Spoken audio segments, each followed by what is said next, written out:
clear tu le ngai thla tu te chi bai ule voin hi February ni ni kumsang ni som ni panga pathian ni ania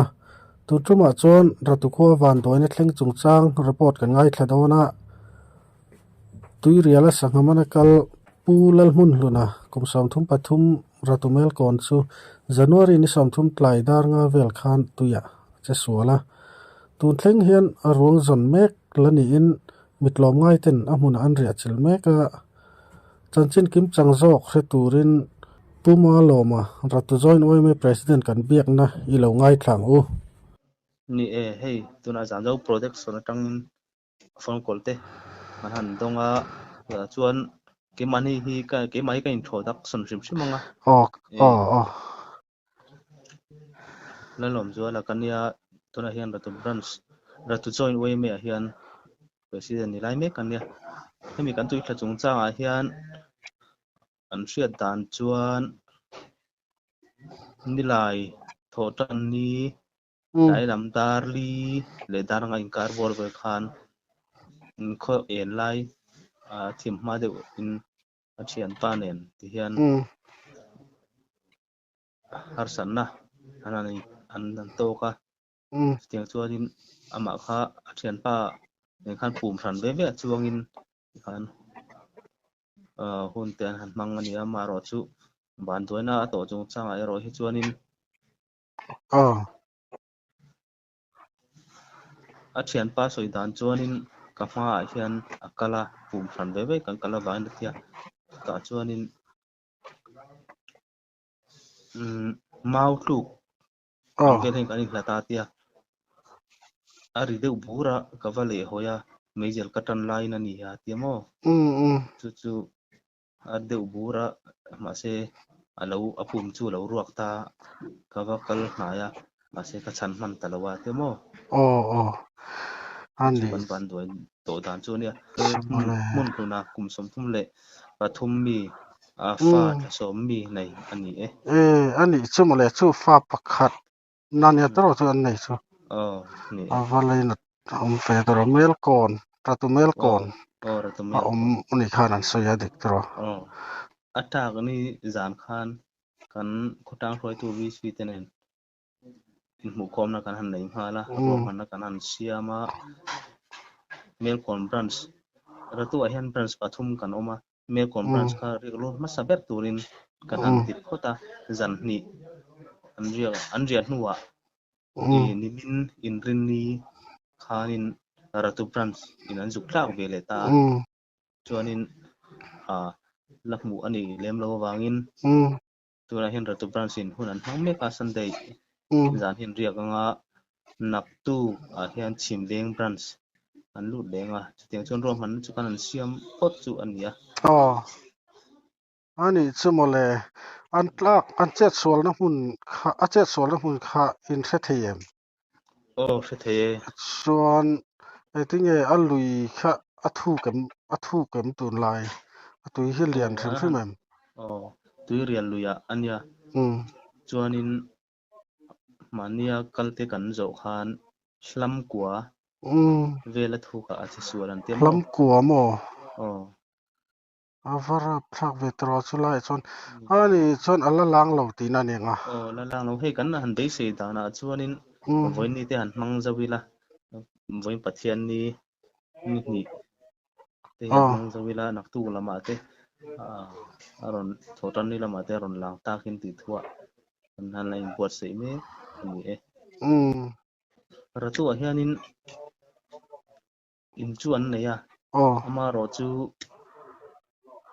ezol lam ainon kan ti mai mania mas ding tharmo khamya kan an nei boka chuta chuanin oi me member te an lo ni ve a ainon na tang khan branch soi tu ten ron chawar tu lama po ainon ezol ainon lama khanin ruang la tura kanin ngei lai khanin ma se helama happy le pute le anu te aniang chu omna ania wangin tu angai luphum kan du an tia wangin ainon branch ho po khan nel lem lo khan ti khanin ratu lampang mo korna khan anon da ve deuh ani chuan tuna hian engtin nge zon hnai nan kalpui dan deuh kha atira tanga tun thleng hian ti chun zom zelin tum dan kha ruam man na engemaw deuh hlek ka awmem ome tuna hian nya na china ka suyang deuh khanin ni lai tho tan ni lai dar le dar nga in karbo vela kan hriat kha anita chuanin ni lai tho tan ni zan khan a awmna branch umeng helama po oi member te lo ni ve wangin chuta chuanin a awmna branch hruai tu te mi som le panga khan kal ta phota zan na la in chuanin chumi zon hu chuanin atu VC tenen ruam man na muma takan han na ya atu ka khan omna branch thau kha zurial lu tur khan ruam man na kan han siama chu nimin khati sir top ni kha anon chuani ani le ta zan hi riak turang khan kan tia chuanin chumi zon huwa nimin engine ni khan ratu branch kha zong turin kan han clear lu le a chuan naktu zing hi anon chuani ani lenga thotan ni zing chuan chumi zon huwa chimleng branch in an juk thla lenga chimleng branch hi zan hi an riak ve le anga tiang chuan ruah man na te chu kan han kal puya chumi zon huwa chuan le VC te ne kan khawng thang poi tu te ruah man na mum jok te kan la siam tura chuan kan in ngai ani chumole khothen om tanga tlom ngai tlom ngai charon kalte pon om nual ke ringa khalai nangni helai na keini tiang zong ni sem dar thowem tuna hian nya amun hi ki ka zukal che no maro chu khothen om atang hi chuan mun taka zukal hi chu an lo om che lowa helam panga tang hian ke manian buk hi hun thuma kan siam hrim hrima amaro chu RV chuwa hi kan siam boka ratu chuwa hian Wemeruna hian chu ta tang chuanin khothen om rang chalfil group le hemi chalfil group ni lem lo eizo la tang te le mi than hem ngai tang te khanin hemi ruang zong tu te wala tilpe ki chu kan han dong de jel chu nia hey nia kan zo le du chu Sin Hills Council area India kalai Sin Hills Council akan ektinge roi tu te how tu te haron neyam amun haron kalte kang chi te ka report pek the yomem tuna hian min op tu kan puhinga kan council em hi atuk atang ni tu katangin voin ni teng hian pathian ni teng hian alakal zat a content clear a hian mason na ruah man na mum tak nei min ngi sa khop mai hemi chu chang hi chuan afak om khop mai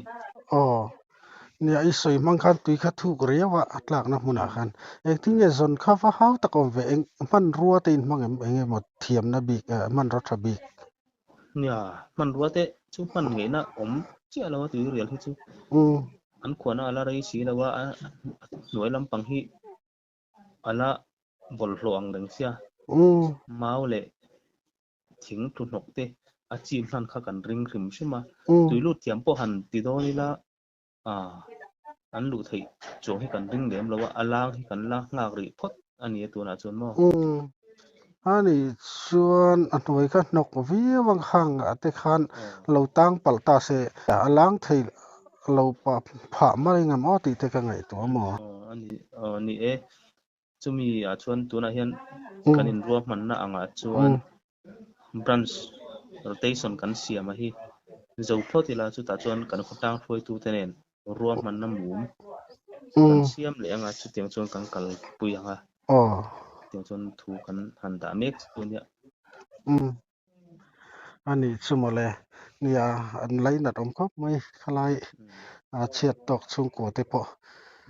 ene mun pon lama tanga lai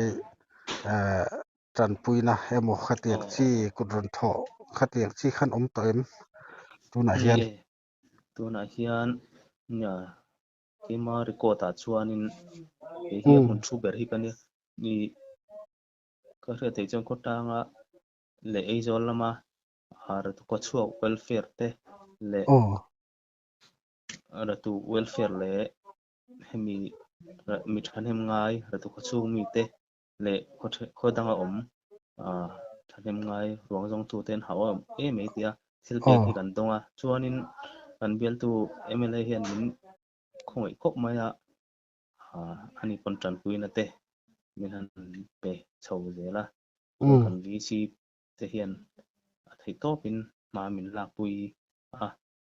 chuan then om hrang sai lu tar tanga soleng theng hian kan puina kan dong zela hian ma chu kan la ve me kan ni chuan a hmun thu te ti mai la khulai a awm chil te an ria chil top mai nga taro re chil top mai an ria chil top anga de khan an zong play var khan ide umai nga taro duty te ni siam ani chok nga taro so ani chani chu chung lo ni ta se etinge tuna hen voin te chu pathian ni ani a ai kan hriat angin duang taka ngamon han che chho ko nga khan akhing bai de umai theya tuna yan ratu branch si cholni chamin an riak me ka mo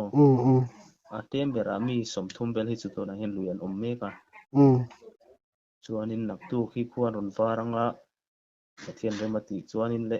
ta chuan chimbeng branch sian an juk thak lenga ani zan hin riak le bok ang chuan chumi lai chuan ke mani kan meeting lenga chuan tiang chuan ruah man na thar te kan khotang hroi tu te ne kan siam le tur chuan kan ruah man na chuan nei tui thuk zong kha lam kwa vel hi te tara a thuk hle mai khalai kha ari chon limonga khan om ta se alang thei tho nge la alo ban nok tu te om lem lo chuanin voin le nak tu te hian ngai changina te kan ti amo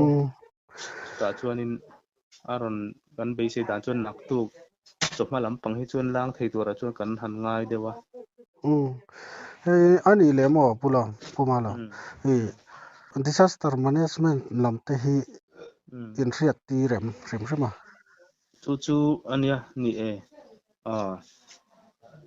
kan la hria tiar che lo mani khan aizo lampang chun mon kalamo central way me response force ho kha tuna ruah man na kan kal pia lama kan la hmu lo ani chuan le kan la in hril hre tur khan chuan thu chu kan in cha ani chumole a ma po khan kulaya ratu tangbuk khan tuitla omin mi thiam bi halai bial tu emele puchan te khan vai ramatang khan ti mai la an ming fo hania han soi thin don khan kan soi thei ta mai lova DRF ho no MBRF tro ani take khang te khan yang po ni se atul dana zerzela khating ang konga po han malak te po enan tum chauzel ani atero ni e ani sini so ani lemo an ma ni hi egang chung ko nga soyaram chang chemo khati ama bi ka hi in an ma ni hi so rem lo na turom chuana ratu ko lun be de hin nia ama ro chu chung ko izon na wangin tian Aizol Island branch kom chua khwanin an han be a sakte in helama in sak na turte zong be a thok thin an ni be a chuanin helama ratulama han he kha an du viau rolin Aizon te lo hau tak ve sia chuan an han khosa ve chho chu ni chumole chuan mo chiat to na chungchanga mani se lom thu soina tur hi omin karinga chung te chu thai tiangin minan soi sakta che nge hei kan khotang in tuita tutorial kan han nei me ka ta chuan kan kho chu mai pe lama kho then om abikin chalfil group pom chunga kho rang te le kan VC te khotang hruai tu te kan bial tu MLA puchan te ate le helaya ratu welfare ei zo lo om ta te kham le khothen om ba ka ei zo lo om mania kusa min phal zong zong te le helaya MHCP zone ti te branch rang rang te lai thil te min te tu zong zong te chu han zon oi me min long thu kan soya chumi pialama chuan kan soi mei te om thea chuta chumi te zong zong chu chuan thinlung takin lom thu kan soi tak me me mani ole alom om lu to ke kha chanchin kanan hre theya in hian atangin nia naktuk lama te enge mahun kan nei dan zirin in biak le kan tumanga he report min an pek sak zel turin kan ngem chini o ole ole hun thatak min lo pe ka lo me ke ni